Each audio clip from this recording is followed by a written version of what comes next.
In the 1st century AD, Corinth was a cosmopolitan Roman colony, a prosperous center of international trade, and a famous center for intellectual and philosophical debate. The Corinthians were also widely known for their lechery and debauchery.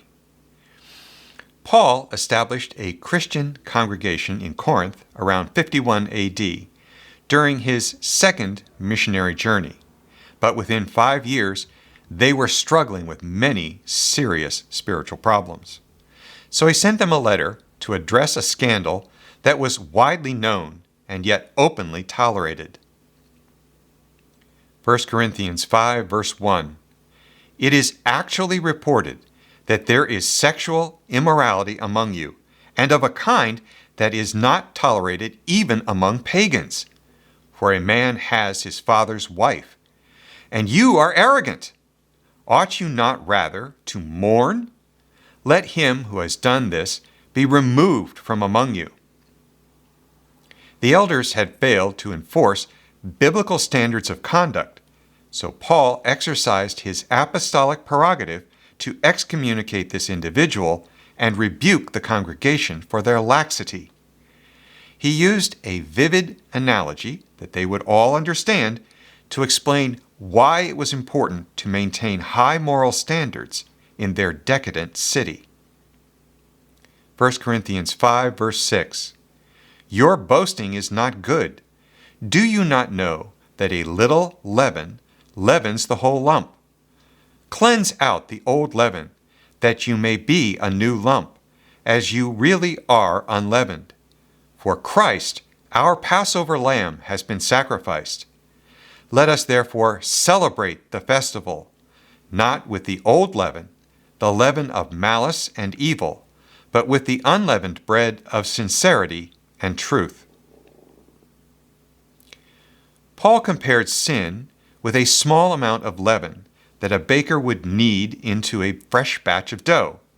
After a few minutes, the yeast would permeate the mixture and inflate the whole lump in the same way that pride had puffed up the Corinthians. Paul also combined this analogy with the Passover and the Feast of Unleavened Bread, which occurs in the spring during the first month of the Hebrew calendar. In Leviticus 23, verse 4, Moses wrote, These are the appointed feasts of the Lord, the holy convocations which you shall proclaim at the time appointed for them. In the first month, on the 14th day of the month, at twilight, is the Lord's Passover. And on the 15th day of the same month is the Feast of Unleavened Bread to the Lord. For 7 days you shall eat unleavened bread. On the first day you shall have a holy convocation. You shall not do any ordinary work, but you shall present a food offering to the Lord for 7 days. On the 7th day is a holy convocation. You shall not do any ordinary work. According to all 4 Gospels, Jesus died on the 14th day of the first Hebrew month while the Levitical priests were sacrificing the Passover lambs. Joseph of Arimathea buried Jesus and closed the tomb just before sunset, when the Feast of Unleavened Bread would begin. According to church history, the Apostle John and Philip the Evangelist taught the early Christian churches in the eastern part of the Roman Empire to observe the Lord's Supper on the 14th day of the first Hebrew month.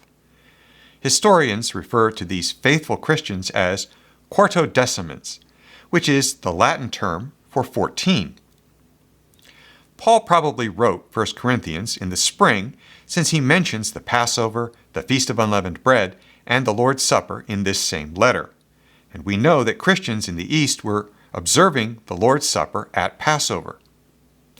So, in 1 Corinthians 5, verses 7 and 8, Paul taught Jewish and Gentile Christians to remove sin from their lives because Christ, our Passover lamb, has been slain to redeem us from our bondage to sin and death.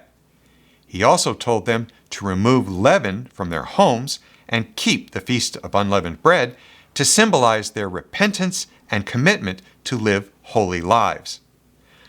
Paul assumed that they were keeping the Feast of Unleavened Bread.